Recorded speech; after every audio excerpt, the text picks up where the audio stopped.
Now, adjusting and moving with the market. We just talked about how to recognize what's happening. So let's get a little deeper with that. How do you notice this in advance? You need to start pulling reports for yourself consistently. Wherever your market is, you need to go to your MLS and you need to create a report that sends you information every single week. And every single week, you need to see what's actively on the market, or how many homes are active on the market, how many are pending, how many are sold. This is a great focus for you. This is an opportunity to see, well, this month there were 100 active, there were 100 pending, and there were 100 sold. And then next month, you get the report and it says, there's 70 active, 100 pending, 100 sold. Then the following month comes and it says, there's 40 active, 60 pending, 60 sold. And you start to see those numbers dwindle down. What does that see? What does that say? We're here. If you start to see that the actives go from 100 to 200 and pending is still below 100 and sold is even below the pending, we're here. And you get to study this consistently by sending yourself reports. You know, us as real estate professionals are sending reports to clients all the time. We're sending reports to homeowners about the market of their area so that they know when it's a good time to sell. But many of us don't even study our own markets. You need to study your own market by setting yourself up an MLS search for you. And you need to create a Google spreadsheet or a Google report that will set it up for you to input the numbers, or you can have an assistant input the numbers for you and email you that report on a weekly basis so that you can see the month over month numbers. And the longer that you run this report, you can see the year over year numbers. This is the kind of stuff that you need to do to recognize what's happening in your market and staying consistent with tracking what's going to happen. Now, moving with the market. If the market's going up, then this is what you need to be doing. Sell a lot, market a lot with all the money you're making, put a lot of money into your marketing.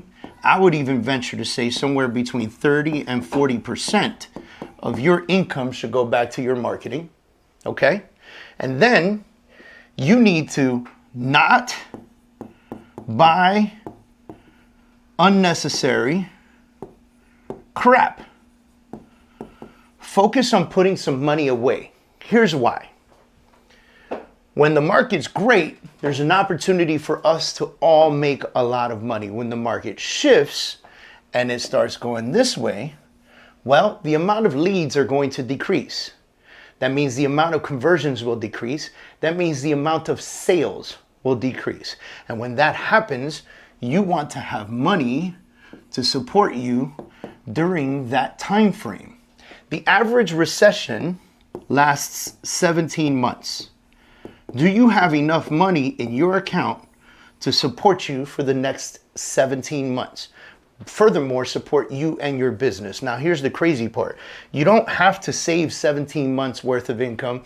You don't have to pretend that you're not going to sell anything in this market, because if you did it right, you will continue to have the best marketing, right? And that marketing is going to continue to bring you clients, and you will be converting more than the average person. The one piece of advice that I would give you is to get really, really obsessed with sales and the understanding and psychology of sales. Get obsessed, man. Learn this part of the business more than you learn anything else. Second to sales, marketing. But marketing, you can always third party out. You can hire a firm to handle all your marketing needs, but you cannot hire anybody to sell the product you sell. So if you want to survive during this time, you need to be very good with this, and you need to be smart during this time.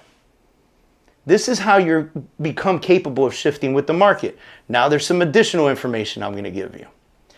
During this time, like I said, you want to be very good with marketing, but you also want to learn and educate yourself as much as possible.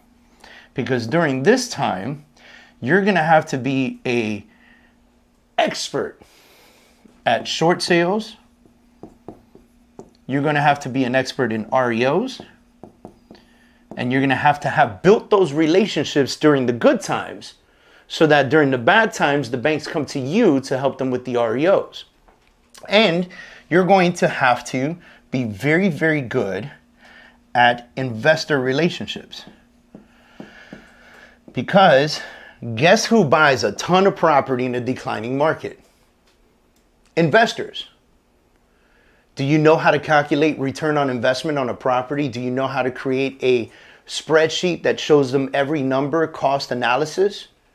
If you don't, learn that. And by the way, we have a course here in the Academy for investors, so you can learn how to work with investors and how to use the right spreadsheets. And guess what? We might even give you access to those spreadsheets. Point is, get very good during these times so that you can focus on this during those times. In 2008, when the market crashed, I became the short sale king of Miami. I had 60 short sales in my first year. Everyone else was falling out of the market. They were going back to being servers, Uber drivers, taxi drivers, whatever the case is at the time. I stayed in the business. I stayed in the business because I was able to shift with the market. And I refused to quit. And that's what I want for you. As you're watching this and understanding that during the great times, you need to learn as much as possible and market as much as possible, so that during the bad times, you can continue the marketing, continue earning clients, continue earning money, and have some focus on short sales, REO, and investors, because there's not going to be a lot of normal buyers and sellers during this time. The market comes back again, you would have come out of the other side, I wouldn't say unscathed, with a few bruises, maybe a couple scars. But when you come out the other side, this side of the business is going to be 10x. This, what you did before to get ready for this, will revert to this 10 times the business that you had prior. And that, ladies and gentlemen, is how you really build a business during shifts. Businesses are either born in the shift or in a recession, or they crash and quit in a recession. There's only two ways. When you ask the average person what happens to business in a recession, the majority of people will tell you that businesses will close, that people will have to cut back, that people will get fired, so forth and so on. In our business, because we happen to sell the one commodity that everybody wants or needs, and the number one traded commodity, we can survive it. You just have to learn and accept that change is happening.